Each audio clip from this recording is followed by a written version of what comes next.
Hello, welcome to Viewpoints, brought to you by Equiture, the leading provider of public safety software and training. My name is Cherie Bartram. I will be your host today, along with Kerry O'Connell. A little bit about us at Equiture before we get started. We are an international leader in public safety training and technology, with products geared toward providing tools to help responders stay safe and educated. For those of you who are new to our podcast, we offer monthly podcasts with a variety of guests geared toward public safety topics, as well as monthly webinars and a diverse offering of training courses through our apprentice platform. I encourage you to check that out as well. It has a brand new look that we are very excited about. Today on our show, Kerry and I will be providing you with part 2 of our Dispatch to Supervisor series. In this series, we are talking about how the roles from dispatcher to supervisor differ and how the transition can be made smoother and how things we have witnessed make it bumpy. If you joined us on part 1, welcome back. If this is your first time, we're glad you are with us. Feel free to go back and watch part 1 and stay tuned for the last part of the series, part 3, next month. We are happy to explore these topics with you, but we do want to point out that we will just be brushing the surface of these topics. We will be rolling out in-depth discussion, learning, and teaching objectives of the subject offered in our apprentice platform over the next calendar year. So we are going to do a little introduction. Kerry, how about if we kick this off? We'll both give a brief introduction of ourselves so our audience knows what our background is. Well, hi, my name is Kerry O'Connell. I started my career in emergency management, and I did some public information officer work and was a liaison officer on a Northern Rockies incident management team where we manage mostly wildland fires. Also was involved as a 911 coordinator in a small agency, and then moved to help manage the radio program in a larger agency, and then moved into being a 911 director, which is where I finished my career in public safety, and then moved over to the commercial side, which I enjoy working with Equiture on an ongoing basis. So this is part of the fun that we get to do, is talk about the things that we learned. Thanks, Kerry. And I know I'm happy that you're here. I know we've had a lot of fun together here at Equiture. My name is Cherie Bartram. I started my career in public safety within EMS for the first couple of years. Started transitioned fairly quickly into 911, where I spent 38 years, working my way up from part-time to full-time to dispatch to CTO, supervisor, director. So what we're talking about today, I experienced all of those things. Some of it went really smoothly and some of it didn't. So when Kerry and I started talking about that, it's like, oh yeah, I lived that. So this has been a really fun topic for me, and we've done a lot of research. We have some interviews to share with you from some other people who are still living it or have just recently retired, and so we're excited to be with you today. Kerry, some of the research you've done has shown some really cool acronyms. I wondered if you could start us off by sharing that with us. Sure. Well, one of the things that is really nice is that when we look at something that is as big as going from dispatcher to supervisor, that it would be nice to have a process. And so we're going to be looking at the REEPS process today, which stands for research, evaluate, experiment, practice, rehearse, the practice and rehearse, and then just start over. So it's REEPS. So we would start with looking at if you wanted to look at becoming a supervisor, how do you make that decision? Well, you probably want to do some research first. And I think research is really important. When you first decide that supervision is something you want to do, notify your supervisor. I had a dispatcher walk into my office once and say, Cherie, I just want you to know that I want your job. Now, I know some directors who will be really offended and threatened by that. Me, I'm like, awesome. When do you want to start training? Because succession planning is super important. For those of you that are watching this in leadership, you get somebody that does that to you, grab onto them. It's important that the continuity of your organization continues. So send them on a class, send them to 2 classes, get them as prepared as possible. Kerry, before you went into leadership, did you have any classes under your belt?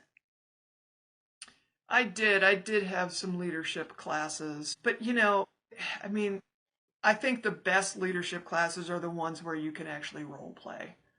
And there are quite a few like that. So that way you get a sense for if you have that, because there's a presence and you can develop that, but you can also know where you're standing at the moment by doing those role plays in some of those classes. But you're going to have to get feedback and you're going to have to take that honest feedback.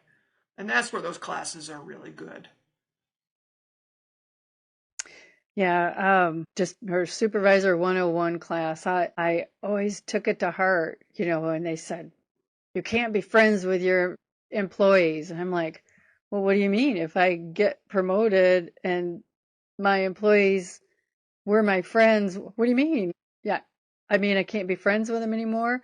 I didn't understand, until you go through there. Some of the things, in those classes when you're still at that line level, some of the stuff doesn't. It doesn't penetrate that first time. Right. Yeah. Right. So we have a little clip here for you to listen to. Jack has some really interesting views of it. Now, one thing we want to talk to you about with Jack, and when we really like this, one thing we've learned in public safety, well, depending on where you're at, is things we can learn from private industry, we can really apply to public safety, to public servanthood, I guess you want to call it. Some of the things that are used in business are really good for leadership, for how to do business. So Jack is not in the public safety realm, but what he has to say is really interesting. So take a listen to this.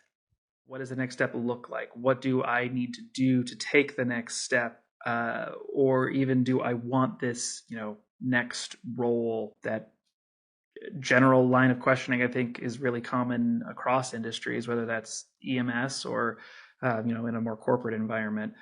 And I always try to tailor that conversation specifically to the individual. I've had people come to me and ask why, like, what the next thing they need to be working on to make the next leap. And I've always taken the philosophy that you need to be honest with people when they ask for feedback, because if you aren't honest, they aren't going to grow. But also that truth is, you need to be, kind to them as you give them that feedback. And so one particular person came up and asked, and they said, well, here's the things that I see as your team lead. I see that you care about your customers. I see that you go out and find answers. You're not afraid to ask questions, even if they might seem like basic questions. Not being afraid to ask questions is a really big deal. But the things that I see you lacking in are, I don't see a whole lot of attention to detail all the time. You're missing X, Y, and Z when you look at your invoices or those types of things. I don't see a lot of aggression in trying to find new information. You tend to let things come to you. And to me, those conversations are how A, you build new leaders in the organization, B, you continue to build goodwill, because if you are honest with people, you show them the respect that it takes to be honest with them, they will return that to you as long as you're not a jerk about it. And C, you help that person along in their journey. Sometimes that's all you can do, right? Is help people get better and help them grow in any way you can. And part of it is also just when people do ask you about those kinds of things, taking note of it and then helping them do those things that are the feedback that you have. Because if you invest in people who want to get better, the entire organization is going to get better with you. Yeah, I think that what Jack talks about is more of where I got my information. So part of when you're looking at the research phase of looking at jumping into a supervisor position, is talk to people. I've talked to people who are in that position to ask them for advice, what I can do to prepare myself, what I can do before the interview, what I can do, all of those things. And I think that's mostly what he is talking about there. And it's tough to have a good supervisor who, when he talks about being honest and kind, that's the supervisor you want to go to, who's going to be honest about, hey, you know what, this is where you are right now. This is where you need to be. And to actually help you with those steps to get there. So that's where I got a lot of my information. I'm really glad you pointed that out. And I know this might come as a surprise to you, Kerry, but when I was younger, I had my sights set on supervision, but sometimes I had a reckless mouth. Go ahead, you can laugh. So I did have, that person in leadership say, you have to be careful. If you ever want to be in supervision, you have all these other great qualities, and then there's that mouth. I mean, I wasn't for you out there, Kerry and Kerry. Sometimes it just, I just said what I thought. And when you're a leader, you just can't do that. You're dealing with people who are maybe trying their hardest. There's a time to say exactly what you think, and there's a time not to. In the last agency I worked at, we had Fridays that we said, oh, well, we could say whatever we wanted on Fridays. And even then, we didn't. We had a special name for it, which I'm not going to say, but you still have to be careful as a leader. You can't just say whatever you want. And if you're a leader in public safety, you are always a leader. You're a leader when you're at work, and you're a leader when you're on social media, and you're a leader when you're in the public. People are always watching you. And that's something you have to be ready for. There's great books on leadership, not necessarily in public safety, for you to read. 1 Minute Manager was a book I really like, and it's quick. So if you're like, oh, I don't like reading books, well, get the audio and then listen to it while you're driving. Well, So there's lots of...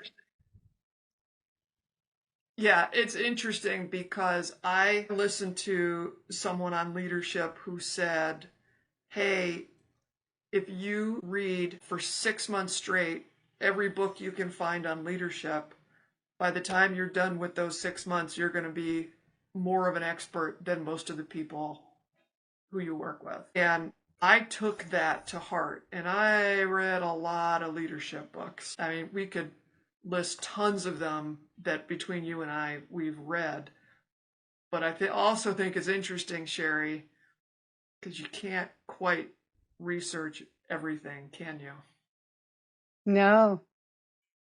As you set that up perfect, Kerry. As Julie told us when she did her interview with us, when she was talking to us, she talked about what surprised her the most. She thought she'd done all her research, and there was some things she was really surprised about. So take a look at this. So the things they don't tell you about when you are promoted is how hard the balance can be sometimes to actually understand what your role as a supervisor is. And what really made me think about that was on my promotional exam, there was a question at the bottom that said, "What is leadership?" And it sounds like a simple question on the surface, but really understanding the difference between what a leader and a manager is. I defined leadership as the ability to instill the willing and loyal following of those you supervise.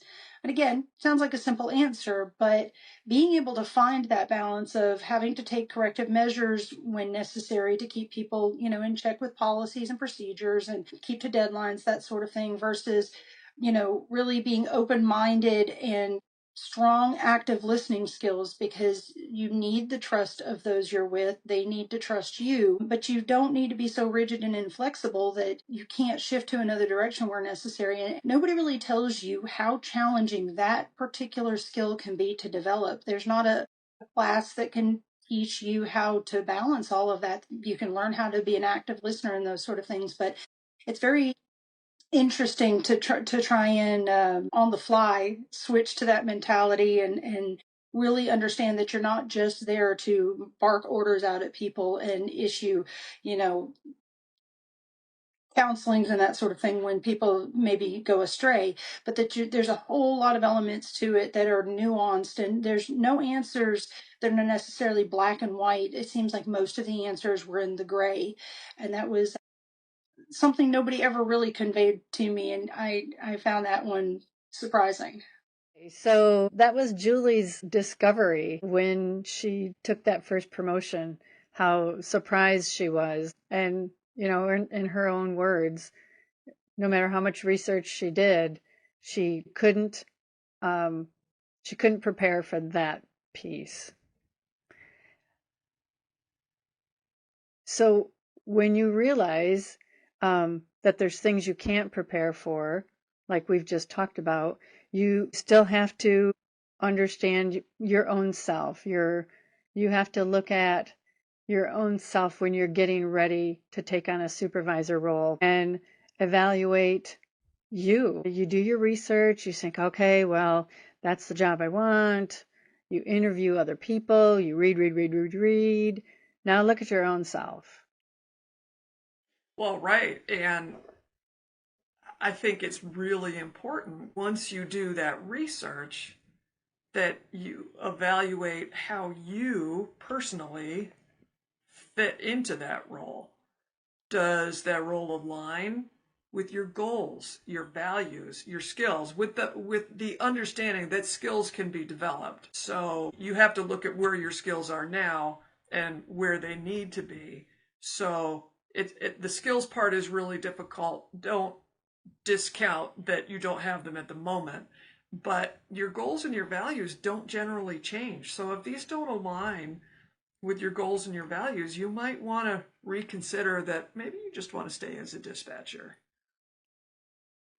Right. And there's being a dispatcher, being a line level person, that's a great choice also. I know some really great dispatchers. They were trainers, some of them had extra projects that they did, and that's what they did their whole career. That's why I tell people all the time, don't ever say I'm just a dispatcher. Wow, you are the lifeblood of your organization.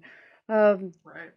There's nothing wrong with being a dispatcher. So be proud of that if that's where you want to start and finish your career. There's a lot of things you can do with that.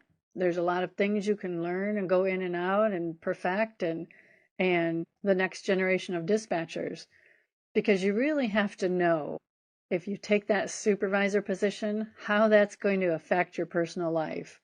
Now, the thought of a promotion for me really excited me. I'd had my sights set on promotion for years before I actually got it, before I went through the process. My goal to be a supervisor was simple. I thought I could make a difference. I thought I could help dispatchers.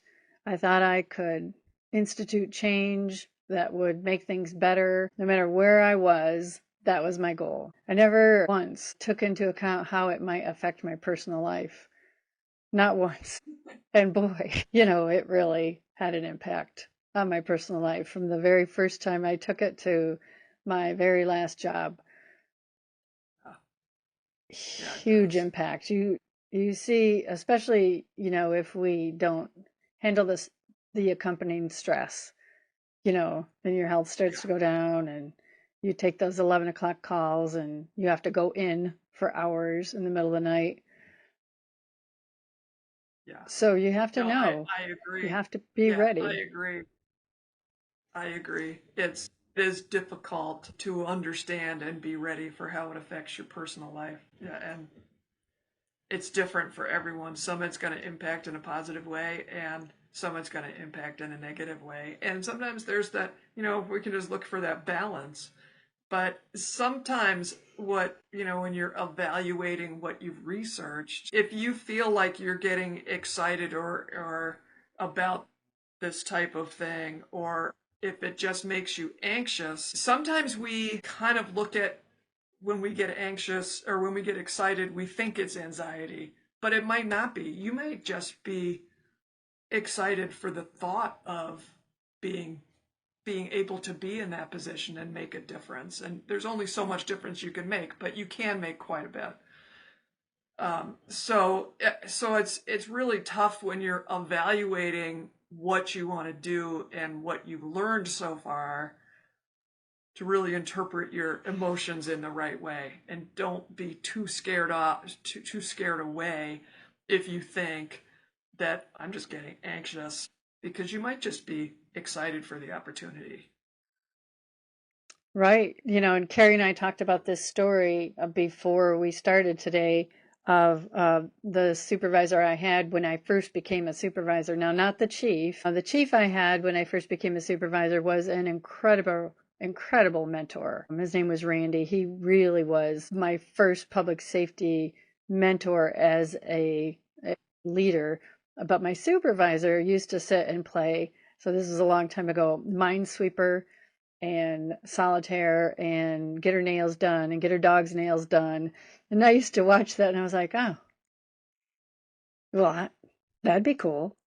But I could do something with this job. I could make a difference. So when I was promoted into the supervisor role, my coworker, now subordinate, said, Cherie, 2 things.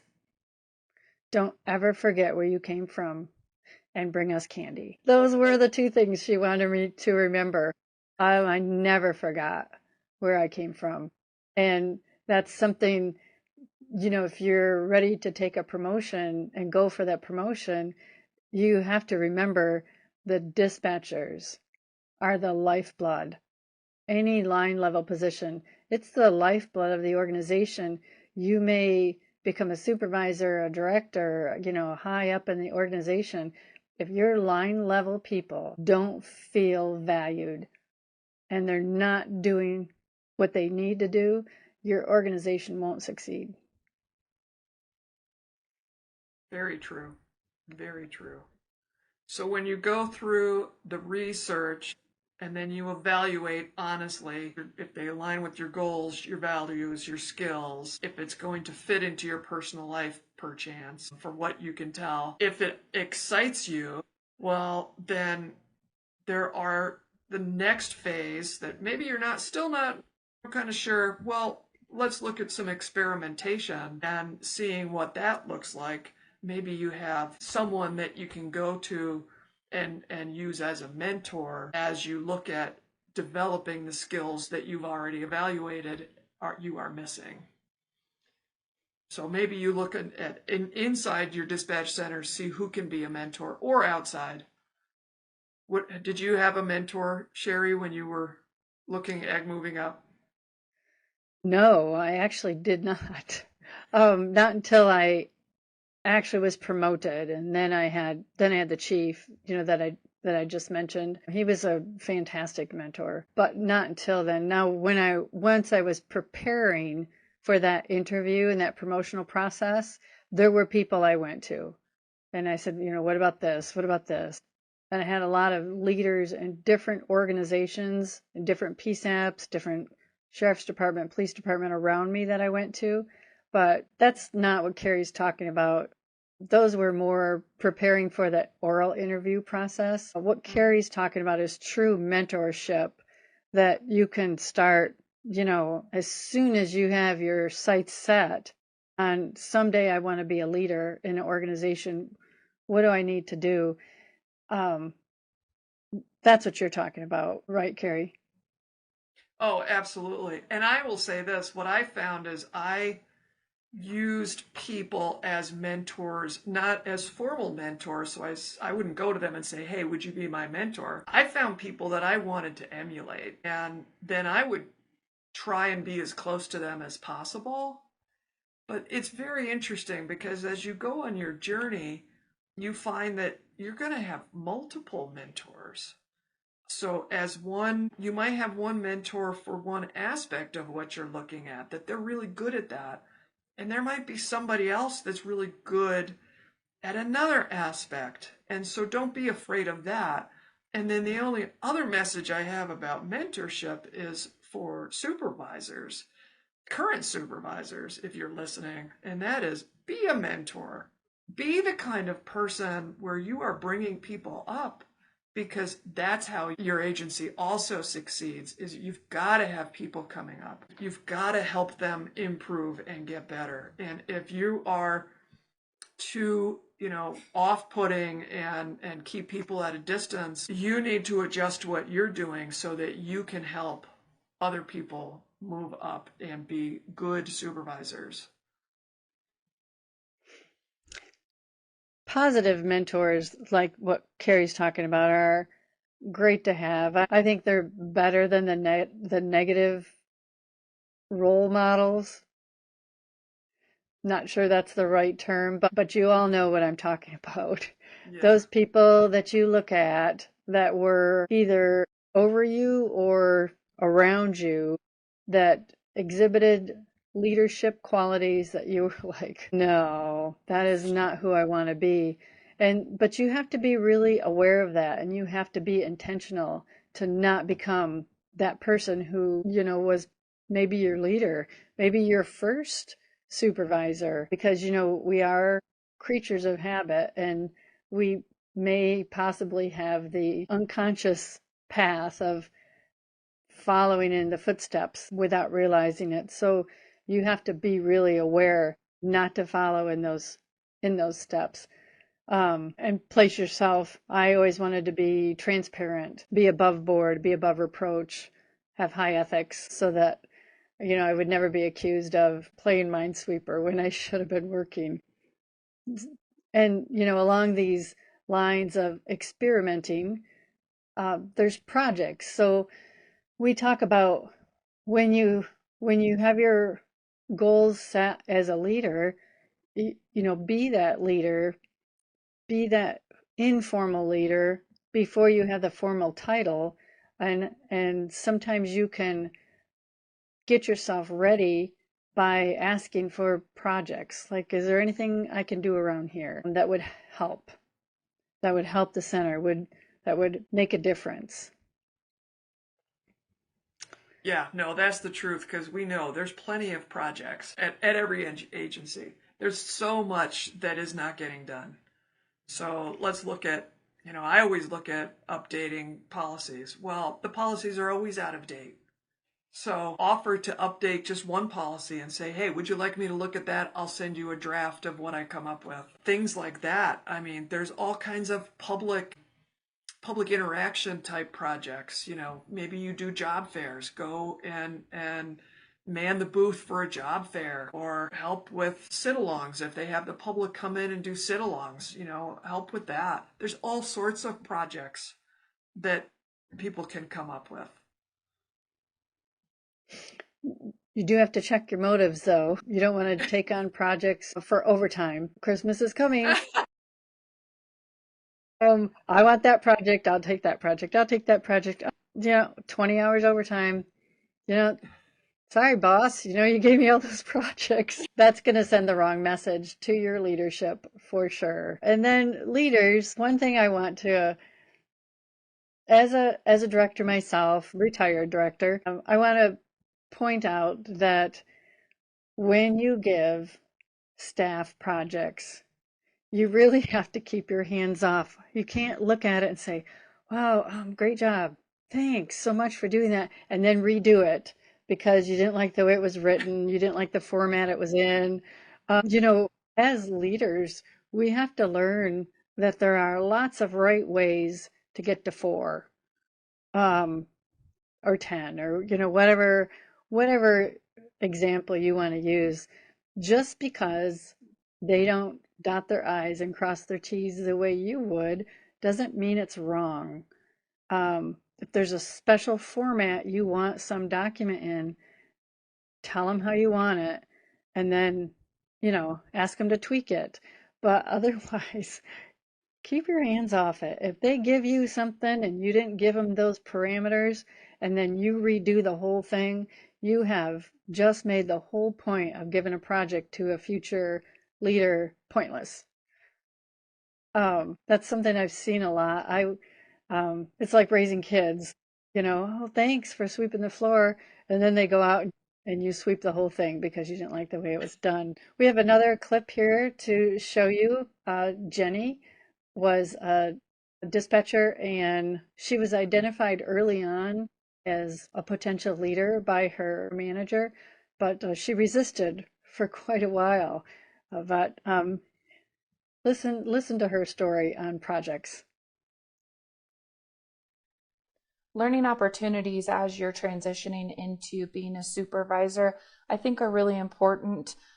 Leadership classes, and I think leadership classes that are specific to the 911 field can help with that transition. There is a difficulty in the job that we do already, and then transitioning into that potentially off the floor can be a little difficult. So leadership classes, as well as how to transition. There are classes out there that kind of teach you how to transition from being on the dispatch floor then into that leadership role.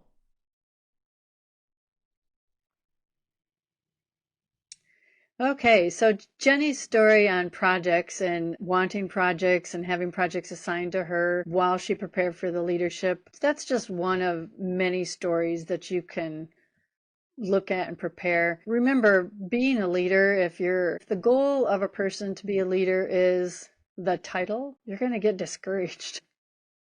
So Jenny resisted for a long time, but her goal in being a leader when she started accepting those projects is, she wanted to do something more. And that's why her projects were so successful. That's part of practicing and rehearsing to be the leader. Which comes right after all this experimenting that you're doing with projects. It also goes back to training. When you're practicing, you can do it in a formal training atmosphere, all sorts of different role play scenarios that might happen during a formal training class, or maybe there's the opportunity to be acting shift supervisor. Some places have just shift leads. I mean, that's a good step. So I know what I did when I was director is I tried to have an opportunity for people who were applying to be supervisor to actually be an acting supervisor for either a week or, just a couple of days, something like that, but to actually be an acting shift supervisor. And that also has to be planned out as to what you want them to do. But that's a really good way to see if it's going to be something that's for you. Did you ever do anything like that, Cherie, in your agency? As a dispatcher, I was an acting supervisor at times. And then when I was in my first agency where I became a supervisor, we did the acting shift supervisors. It was harder once I started working for a union shop, because you can't just make somebody in a union shop an acting supervisor, because there's okay, now you can't be, there's things you can't do in a union shop. And I'm sure for those of you who are listening, if you've experienced that, you can't be a line level person one day and then an acting shift supervisor. And now, are you in the union or are you out of the union? And what permissions do you have? So we had to be really careful once I was in a union atmosphere as to whether we could have acting shift supervisors or lead. So that wasn't as easy in that atmosphere. So we just identified them in the other ways. And we made sure that people who were interested had all the training and exposure that they wanted. That's what we had to do. I would be interested, if anyone in our audience in that union environment, what have you done? Because like I said at the beginning of this class, or at the beginning of this podcast, we are going to do a full class that will be really helpful to a lot of other people, right, Kerry? Oh yeah, no, it definitely will. Looking And forward to getting that done. right. And so for those of you who are in a union environment, we'll have our emails at the end of this podcast. Please feel free to reach out to us and tell us, what did you do in this situation in the practice and rehearse for people who were interested with as far as acting shift supervisors? We did ask Maria, who's a director, what she did, right, Cherie? Yes. Yeah. So here's Maria. The projects that I would assign somebody that would be interested in a supervisor position wouldn't actually be presented in that type of a role.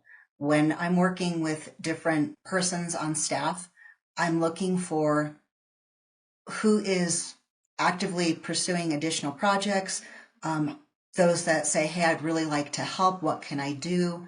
I'm looking for things to keep me busy. So from the start of anybody coming to my agency, I'm looking for those individuals that are showing that drive and initiative to want to help out not only myself, but the rest of the team by actively looking for projects that they can help us with. Once somebody is actively participating in the center, providing us with what support we might need, then I start looking at what interests does the person have, what skill set do they have that would benefit a particular project. For example, we have an individual that is incredibly talented with Excel. So she has been working on creating delightful Excel spreadsheets to help us with statistics, reporting in a variety of different functions like that. And I can't think of anything else.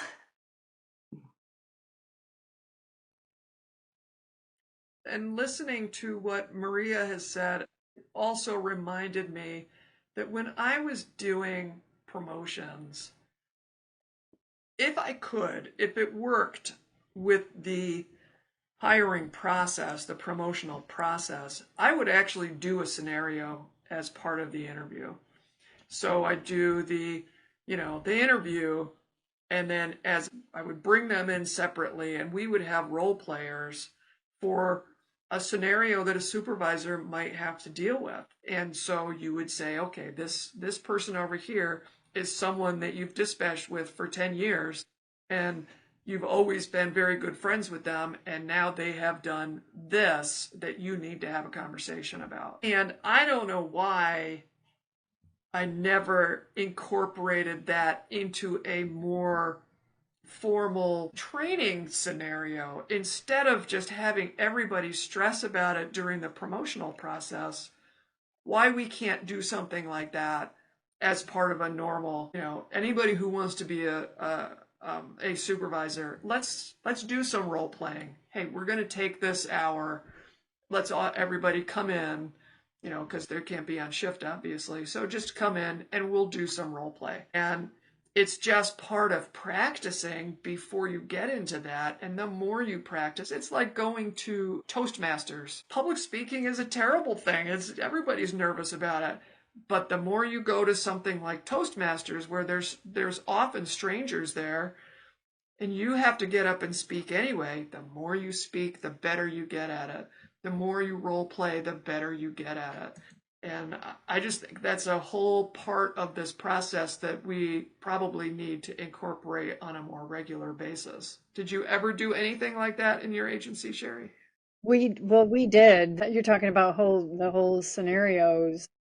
Right. Role playing. Role playing is so important.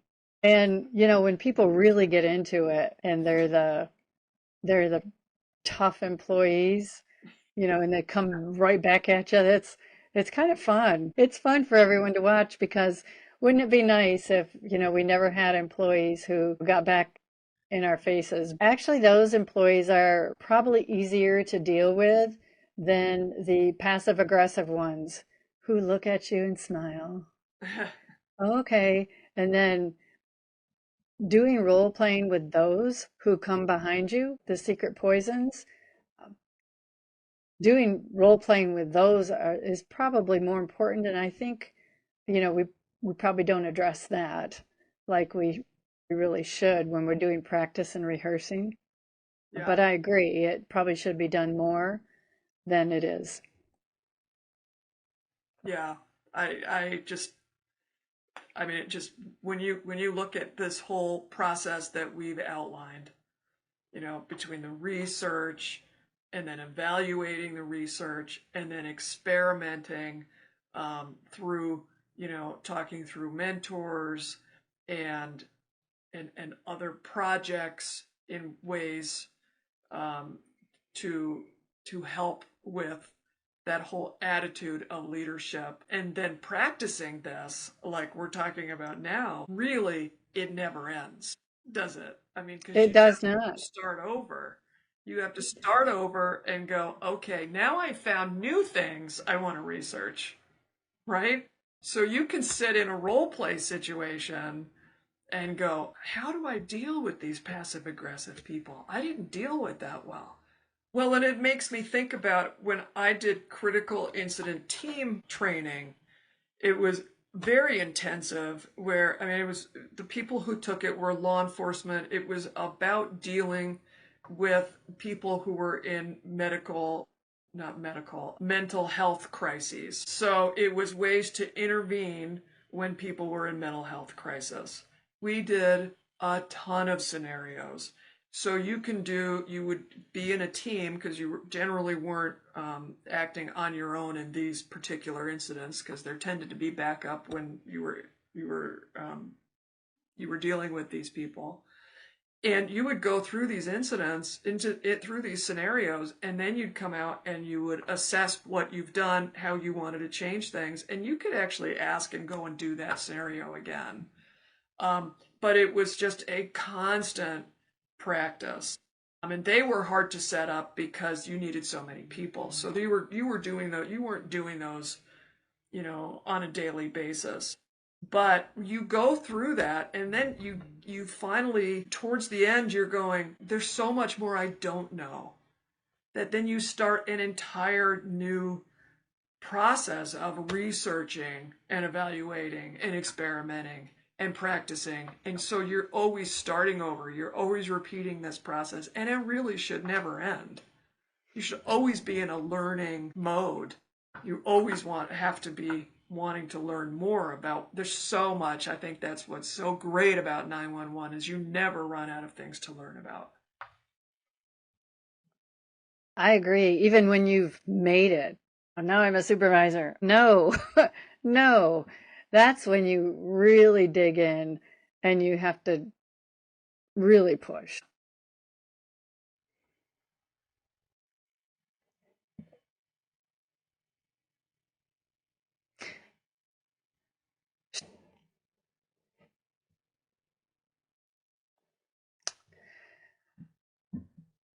Okay, well, I think that's about it for Supervisor Part 2, Dispatch to Supervisor Part 2. What do you think, Kerry? I think you're right. I think we had some really great guests on that gave us some more insight into what we're talking about, and we looked at a process. Now, what happens in part 3, Cherie? Part 3, we're going to talk about what happens when you're there. That final piece. Now, so remember, everyone, this is just the high level look. Obviously, there's going to be a lot more than what you've seen here. So part 3, we're going to talk about once you've stepped into the role. We have some more clips that we'll show you when we get to part 3, and a lot more fun with Kerry and I. So we really appreciate you joining us today.